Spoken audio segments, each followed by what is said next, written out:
Good evening and welcome back again to Thailand Music and Art Symposium 2021, and welcome to the evening sessions of workshop with the Khaen in the Music by Professor Christopher Adler. Hello, Professor Adler.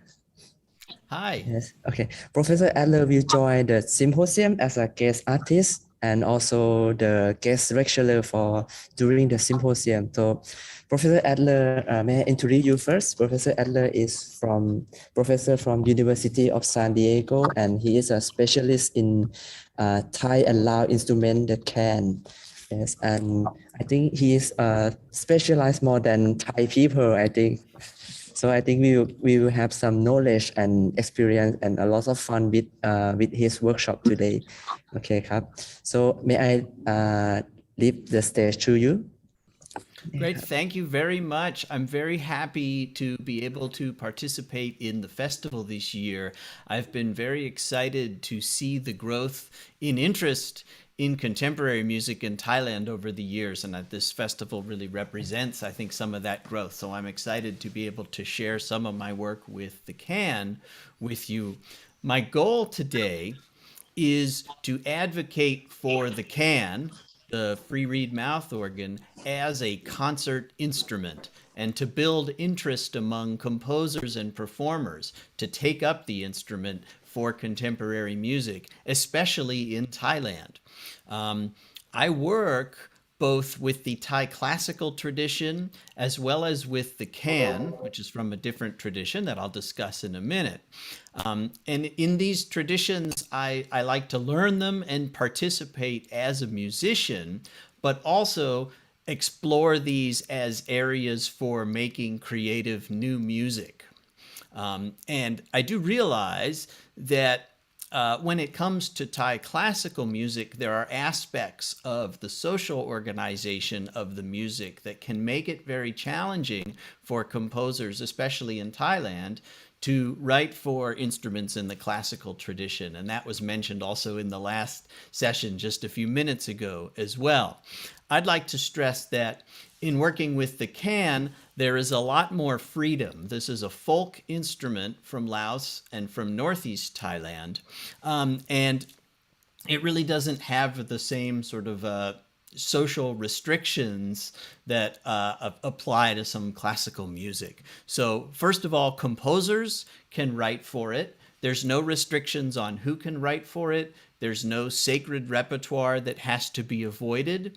And there's no expectation that you obtain a certain level of mastery as a performer before you can compose for it. You don't have to be able to play it to write for it. You can just write for it. Secondly, musicians can learn it. And I would like to encourage musicians, especially in Thailand, who play other instruments, to consider taking up the Khaen. It is not a difficult instrument to play. And traditionally, it is self-taught. So there's not one particular right way to learn it. And players traditionally are able to develop their own style. So it really is something that you can just do, you can pursue on your own. Finding a teacher is great, but it's not mandatory. There's lots of ways into learning the instrument. It is a wind instrument, and I'll give some more background on the instrument momentarily. It is a wind instrument, so wind players may be well suited to learn the Khaen, but it does require a skill that will perhaps be new, and that is breath control, breathing in, because the Khaen is played with breath in both directions. So shaping the breath and doing articulations, one does it both breathing in and out. So that might be a new skill for wind players. But also, it's a polyphonic instrument, so keyboard players will have some familiarity with, for example, piano keyboards would be able to use multiple fingers to play notes at the same time. So those are skills that could make learning the Khaen a bit easier. Finally, collaborating with Khaen players is also possible.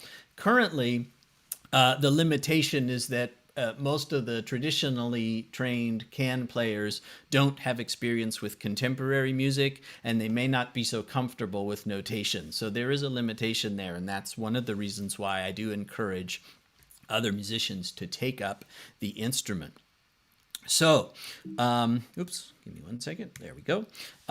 There are a number of things that I've put online to try to help both composers and musicians get into the can. So you can visit my website there, christopheradler.com, and the can page, KHAEN.html. I put everything in one place, pretty much everything I have available.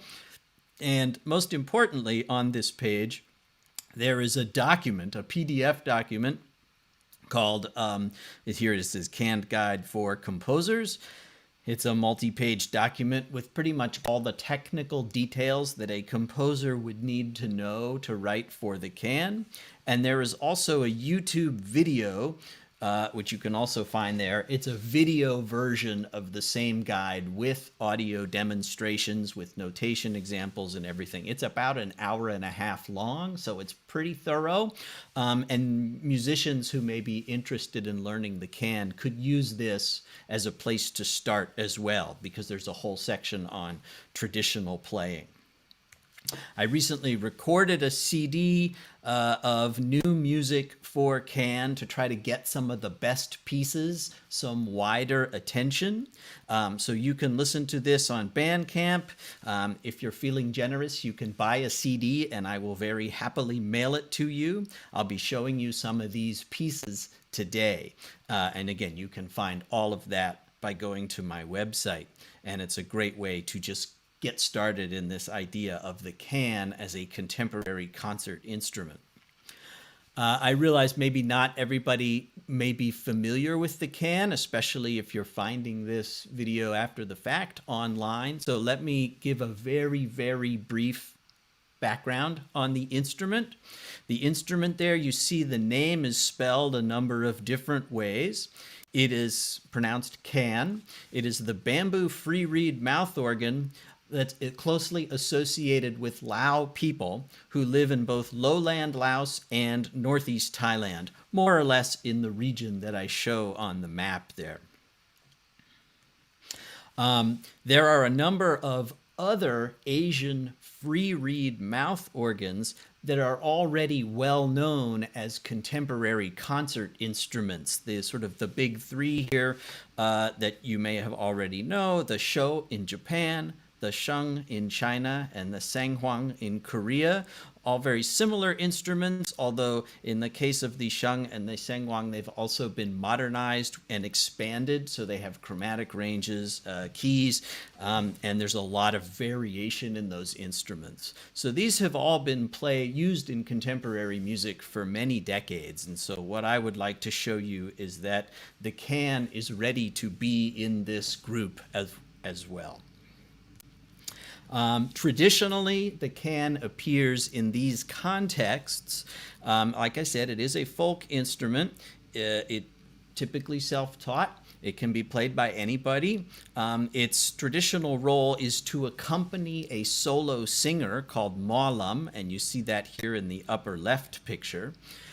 And the instrument can also be used in particular religious rituals. These are spirit healing rituals. You see that on the upper right. But again, sort of the musical function there is to accompany a solo singer. It's in a religious context, but the repertoire used in that context is the same as repertoire used in other contexts. There is not a separate sacred repertoire. More recently, in the 20th century, the can, you can see it on the right here, is found in the Ponglang ensemble, which is, like I said, a more recent invention, a kind of folk music dance ensemble, which is now very popular and taught in schools in Thailand. So many musicians, many young musicians learn to play the can in northeast Thailand in this context. And then finally, the can is found in popular and jazz fusion type groups. So there's already plenty of people playing the can in kind of innovative cross-genre, cross-cultural contexts. So that's sort of the context in which it's found traditionally and today. Briefly, The chart on the left is something you will find in the PDF guide on my website. It's a diagram of the pitches of the instrument and how they're laid out on the two sides of the instrument. It basically just plays a 2-octave minor scale.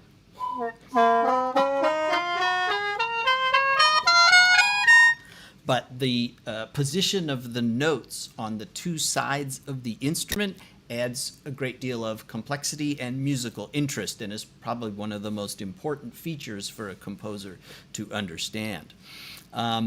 There is a traditional notation system used in Thailand.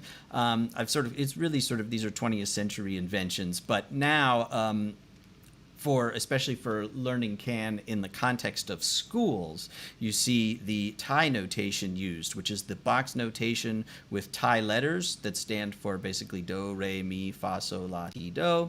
But what you can see is that it represents a metrically regular situation, and it shows a single melodic line, and there's a transcription of that same melodic line into Western notation below. Both of these systems are used regularly for education. So many Khaen players will be familiar with this notation.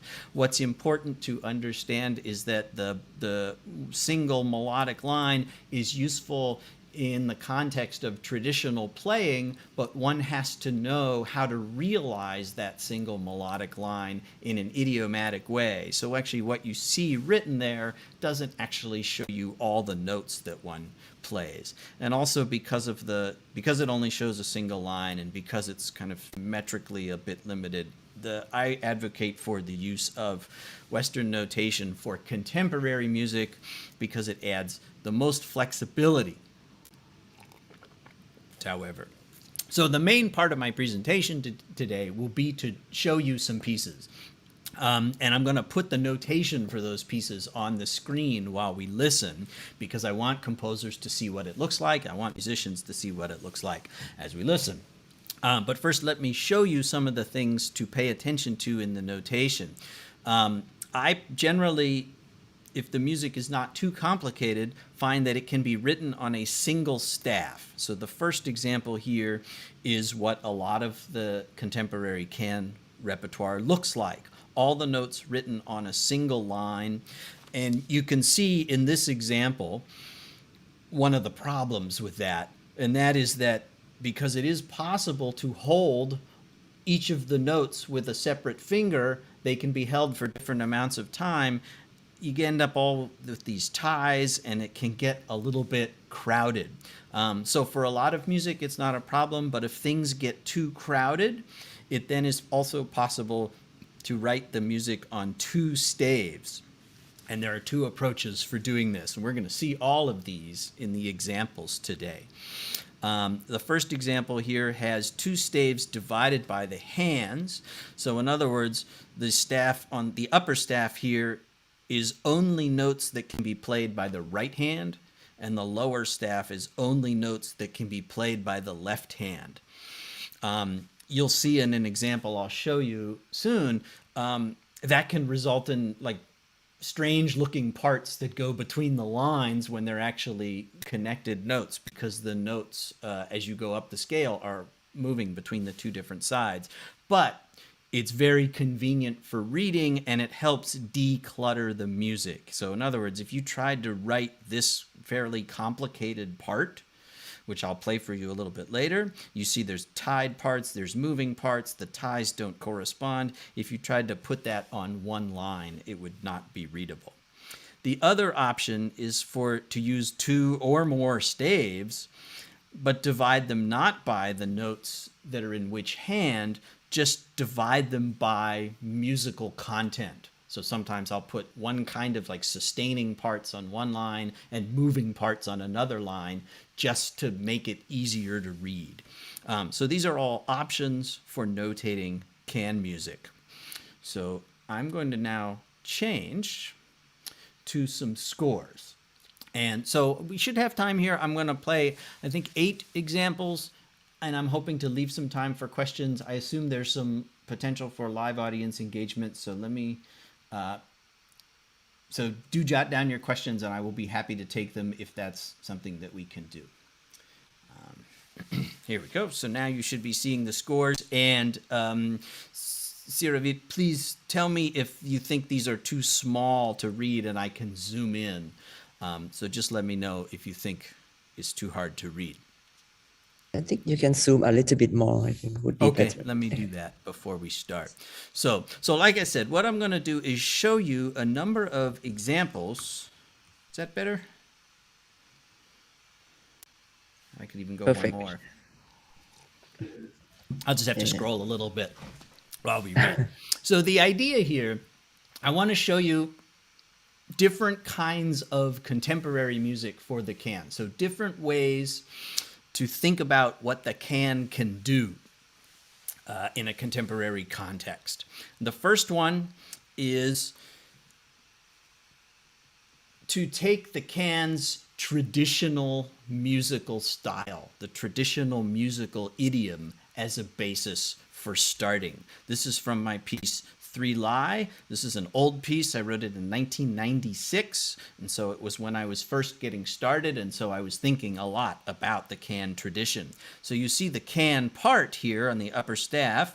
This is basically a detailed transcription of traditional playing. Traditional playing is improvised, so I'm making up my own version of it, but all these doublings and ornamentations, that's the traditional way to play the instrument. And then the violin and viola are expanding that part, essentially making a kind of super Khaen. So expanding the Khaen's range, expanding the Khaen chromatically, adding things that it can't do, like a glissando.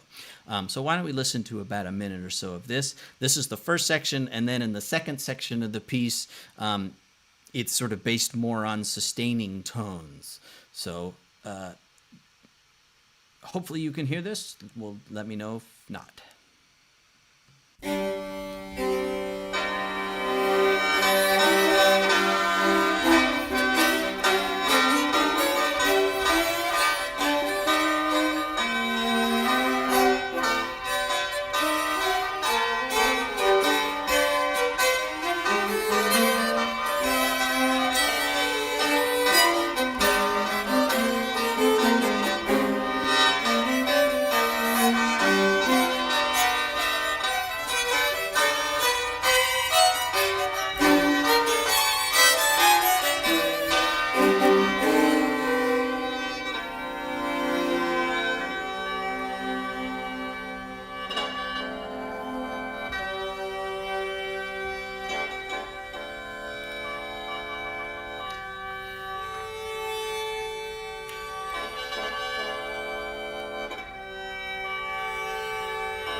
Now I know it's frustrating. I'm going to stop. These are all going to be short examples, and you're going to like, oh, you want to hear more?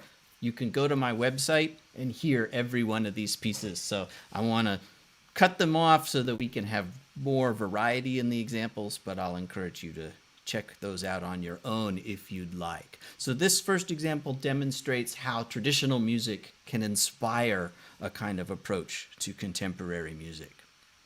Now the next, I consider it to be the lyrical approach. That is, it's a wind instrument. It's wonderful at doing singing lines, at playing harmonies and chords to support those lines. And so a number of pieces have been written that take advantage of that texture. So this is actually the piece that's going to be on the concert. It's tomorrow for me, and I'm not sure when it is for you. It's coming up very soon, but I know it's 6 hours from now. This is the piece by Peter Hager from the Philippines called A Seasonal Rain. I'm going to jump to page 2 here. and I thought I'd play for you this passage, which is a really nice demonstration of two things. First of all, it's a demonstration of the lyrical approach. You can see here, measure 64, here this melodic line comes in. He's structured the part, or structured the writing so that each of the parts is in a separate register of the Khaen. So you can see it kind of starts out here. I should turn on my pen. There's a kind of bass voice that moves through the whole thing. There's a kind of chords that come in the middle register, and then the melody comes in on top. And so the Khaen, even though the melodic range of the instrument is only 2 octaves, it's possible to do this kind of stratification. So I'll play this one live, and I'll just play that bracketed part starting at measure 62. And then you'll be able to hear the whole piece tomorrow for the premiere. Here we go.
So you get the idea. Hopefully you could hear all those different layers going on, and that it's possible to sort of shape these lyrical lines, or almost vocal like melodic lines, even while other things are going on, like chords and other things. It's a very nice piece. Here's another example in that same idea. This is a piece entitled Khaen, A Forest of Verses. It's by David Loeb. Happy to hear his name recently mentioned also. And here's an example. I'm going to jump. Let's make sure I go to the correct page here. Yes, this is the second movement. This is notated with the right-hand notes on the upper staff and the left-hand notes on the lower staff. So you can see that it kind of looks funny to have the part jumping back and forth, but that's actually just because of the layout of the instrument. But you can see it makes it very easy to read. There's lots of space to write. David Loeb does a very good job in this piece of integrating melody and harmony polyphonically. So in Peter's piece, remember it was stratified. The melody was on top, the chords were in the middle, that lower voice was there. David Loeb's piece, the melodies intertwine through the harmonies, which works quite well. So see what you think. It starts up high, but then it kind of dives into the chords, and yet there's still clarity in how that works. And he does a very good job of coming up with different harmonic possibilities, even though the instrument is only playing an A minor scale. And it, incidentally, it transposes, but notated always in A minor. We can listen to this whole piece. It's very short. So here we go. This is the second movement of David Loeb's Khaen.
Okay. Now for my next category, yeah, this is a beautiful piece. It's a really wonderful two movement composition, and quite it's it's both idiomatic, which means it's very well written for the instrument, but it's also very challenging. It's one of the harder pieces that I have because there's so many things going on. But that actually is really enjoyable to play. Now, speaking of hard pieces, let's switch now to my next category of more modern pieces and into sort of the realm of extended techniques. This is a piece by Yu Kuwabara, Japanese composer. It's entitled Mystische Miniatur. And this is also a very challenging piece, but very, very well written. It's just sort of perfect in finding things that the instrument is good at doing, and then making a lot of musical material from those ideas. What did I say I was going to play? The first, we'll start with the first two pages. So here again, it's the same notation system with, she put right side notes on the top, left side on the bottom. And you can see the music here, the idea is based on this staccato, very large 10-note chord, which gradually begins to disassemble, first into repeating notes with different rhythmic speeds, and then the chord itself begins to come apart into separate pieces. So in a way, the piece is sort of this process of fragmentation before it really goes into some very new directions. The other thing that animates this piece very well, but again is something that the Khaen is good at, are these dynamic shapes. So like other wind instruments, these very sort of bold dynamic gestures, they work well on the Khaen. Now, I should point out that Khaen, compared to, say, a clarinet or a violin, has a fairly limited dynamic range. So fortissimo on the clarinet is a lot louder than fortissimo on the Khaen. So all these dynamics are really sort of in the range of what the Khaen can do. When combined with other instruments, that's an important consideration. I'll zoom in here. That's a little bigger. That looks good. We can listen to a minute or so of this piece. We'll do the first two pages, and it goes pretty fast.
Okay, so I'll fade that one out there.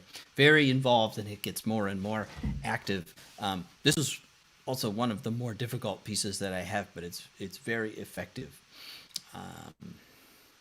Okay, the other piece in this category does more of extended techniques.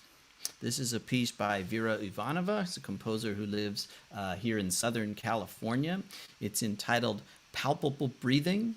She does a number of different techniques, including breath effects, tremolo effects, flutter tongue, and singing into the instrument, all of which work well to expand the timbre variety that the instrument can produce. So I'm going to jump to I said measure 117, so this is towards the end, and you can see a number of these techniques in combination. I'll begin there where the bracket is, and here the notation actually changes. This is she's just using the two staves to separate the ties, because the different voices are holding different lengths. So that's just a convenience. It's not hard to read. And then on the next page, the lower staff is for singing. So I actually have to play while singing like that. So the vocal melody and the can part are separately notated, and you'll see how that works in the music. So this piece is a nice demonstration of many of the more extended timbre techniques. Oh, give me 1 second. I have to cue it up. Let's see, 7:58. All right, here we go. There it is.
Very cool piece. Oops, jumped just a minute. There we go. Very good. So now two more ideas. Will be my last two examples, and then we'll have some time for questions. This is a piece I wrote more recently called Diomedia. It's for can and harp. Now, this might be a good time for me to mention, like I said, the can plays a 2-octave minor scale. I prefer to have it notated always in A minor, which is what you've been seeing in all the scores. And then the instrument can transpose. So the can be made to a number of different pitches. This one in my hand starts on a B flat, even though it's notated in A. So there's, I have a bunch of different instruments in different keys. A maker can make them to any key that you want. So for solo pieces, it doesn't really matter, but for can in combination with other instruments, it's necessary to specify the transposition. And so in this piece, Diomedia, I'm using the biggest can that I have, which is in D minor, so it sounds a fifth lower than notated, although what you have here is a concert score. So the reason this looks a little different is this is the concert pitch. And what I'd like to show you this piece is kind of a modern, more post-minimal groove-based idea, and the harp can provide some of the notes that the can doesn't have. And that'll be clear as we move on to sort of the second page. And maybe I can make that a little bigger too. Okay, here we go.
Okay, I'll fade that one out there. So the trick there is that the harp starts to modulate basically to other keys or other modes, and the can can't play all those notes, so it only plays the notes of the scale that it has, but because there's two parts, it kind of covers up those holes, and I think that works pretty well as a trick. Now here's another solution in a way to that issue of wanting more notes than the instrument has. This is a piece for Khaen Trio. David Loeb wrote me a nice piece for 3 different Khaen many years ago, and I wanted to do my own piece for quite a while, so my COVID project was actually to write my own. So this is for 3 Khaen, each one in a different transposition. Now these 3 are fairly closely related, and so in fact it doesn't add that many new pitches, but there's a little bit of chromatic possibilities that result from the combination of these 3 instruments. And the other thing going on in this piece as it moves forward is that the Khaen in D, the largest one, is also processed with some digital processing. So it has some distortion, overdrive, chorus, that kind of stuff. So basically kind of a distorted electric guitar sound on just one of the 3 Khaen. This is a brand new piece. I just recorded it a few weeks ago, and I'm going to be making a video soon. So look for that online, probably in January. So this is a sneak preview of a new piece. We just have the audio. Here we go.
I'll fade that one out, and like I said, the video premiere should be soon, just a matter of weeks. I just need to shoot the video.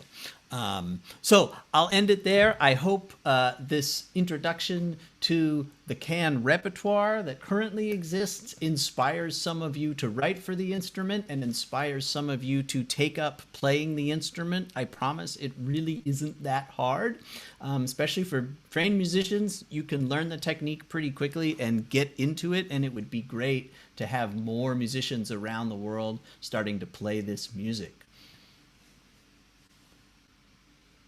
Okay. Let me unshare there. There we go.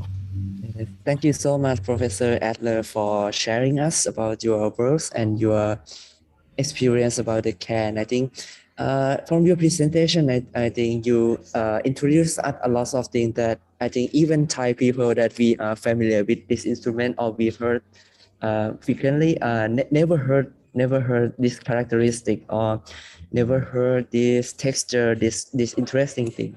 Okay. And I think thank you very much for that. I think it's very beautiful, it's very interesting, very motivated, as you say, to encourage even Thai people to explore more about this instrument. I have some question that besides of as you also performer and composer about this instrument, you also wrote some article about this instrument a lot as well. So you define the word cross culture. Would you like to share us about this from the perspective that you also play this instrument and you composing this instrument as well?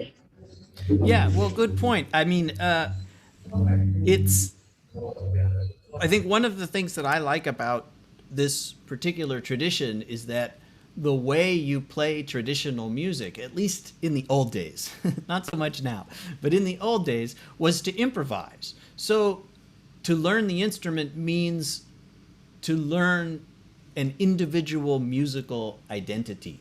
And so for me, coming at it from far away, so coming from all the way around the world, learning a different tradition, I was still learning it as an improviser and as an individual, and I could kind of participate in the tradition in the traditional way by developing my own style of playing.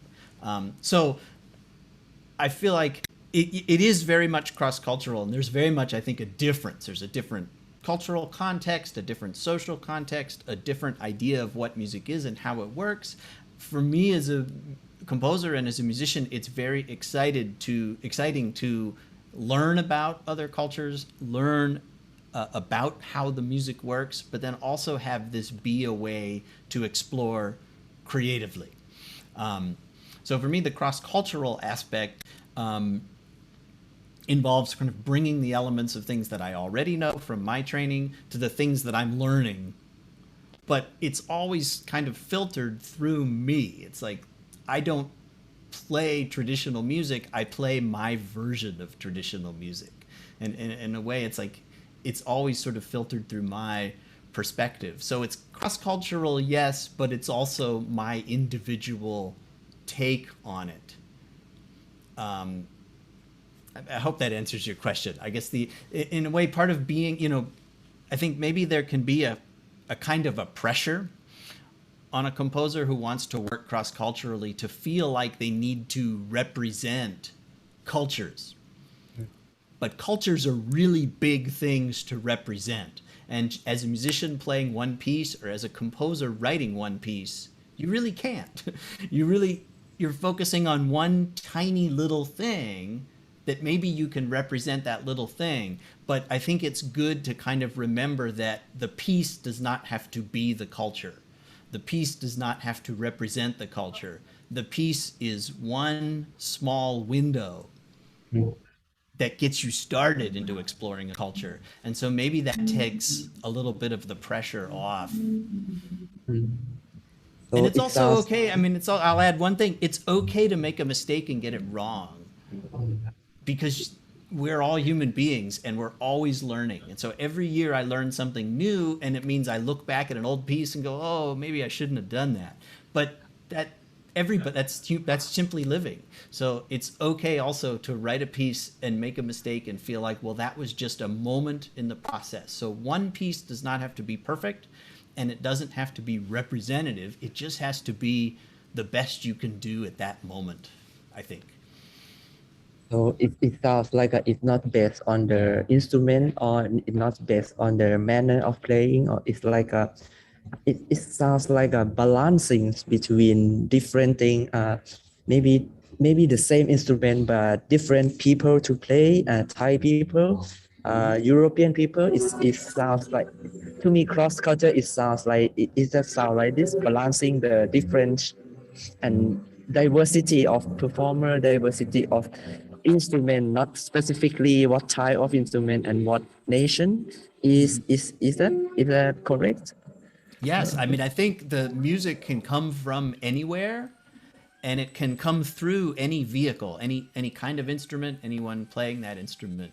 Um, yeah. Now the Very, can, I mean, the can is flexible, and there's nobody who, at least I've never met anybody who says you shouldn't play that way. But understand, of course, there are other musical traditions around the world where people are more restrictive. And so part of learning about a musical culture is to learn what's okay and what's not okay. That's also part of the process. And so can happens to be pretty flexible, but not all traditions are that way. So cross cultural, there's some things cross culturally that you shouldn't do, but part of learning about cultures is to begin to understand those values and those ethics and what you can and can't do. And again, I think it's okay to make a mistake, because it's part of the process. I mean, I think people in traditions make mistakes about what they can and can't do. It's and and even contemporary music, we explore more about the mistake, or more possibility to to break the limitation. I think, is that correct? Yes. definitely. Okay. So, and I think we if the audience would like to ask some question, please feel free to write in the comments in the YouTube. I think I will transfer to you in the question. So before we ending with the question, very interesting topic, and very I think open mind for us to think outside the box, not to think only the instrument or only culture as a one thing, but crossing the culture or crossing the composition. We I think we are looking forward to hear your performance during the symposium, right? You will perform the piece by other composer from other nation, right? Other nation, like the Philippine composer, Peter Hager, tomorrow morning during the symposium, or even the last day that I think you will perform the piece by Thai composer. I think, is it the first time, or not? For a Thai composer to write for can, I don't. Yeah, it'd be the first for me. Uh, I and think I there think, are some pieces, but yeah, first yes. for me. Yes, we will perform the piece by Thai composer, very well-known Thai composer, Anotai Nitipon, and also the Thai traditional performer, Ananda Kong, as well. Also this time we will perform like with a larger ensemble, right? With the 12 instrument. I think that would be very interesting. And how do you think about to combine the can with a 12 instrument at the same time? How do you expect that, or how do you have to prepare yourself about this? I don't know. I mean, well, because I don't have the music yet, and I mean, it's online, so I'm not sure how it's going to work technically. I think really that's the bigger question. Yeah. I did mention, I mean, just as a practical matter, the can is a pretty quiet instrument, Mm. so but it can be amplified. So when I play with more musicians, I just put a mic and a speaker on it and make it Yes. louder. But we'll see. I think the can work with all kinds of instruments. I think this performance will be the our first encounter for the Varsity Ensemble as well, to perform with can, with traditional instrument this time. Really looking forward for that. Me too. Okay. Okay, I think we are we are run out of time, but thank you very much, Professor Adler, for joining us this evening session, and we are very much looking forward to hearing your performance and to collaborate with you in the next 2 days of the symposium. And very Great. very Thank you okay. very much for having me. Okay. Okay. And do you have more more activities and performance during these 2 and 3 days, which we can we can confirm that we can hear more interesting things from your performance from Khaen, and looking forward for that. Thank you very much. Thank you. Great. Thank you. Thank you.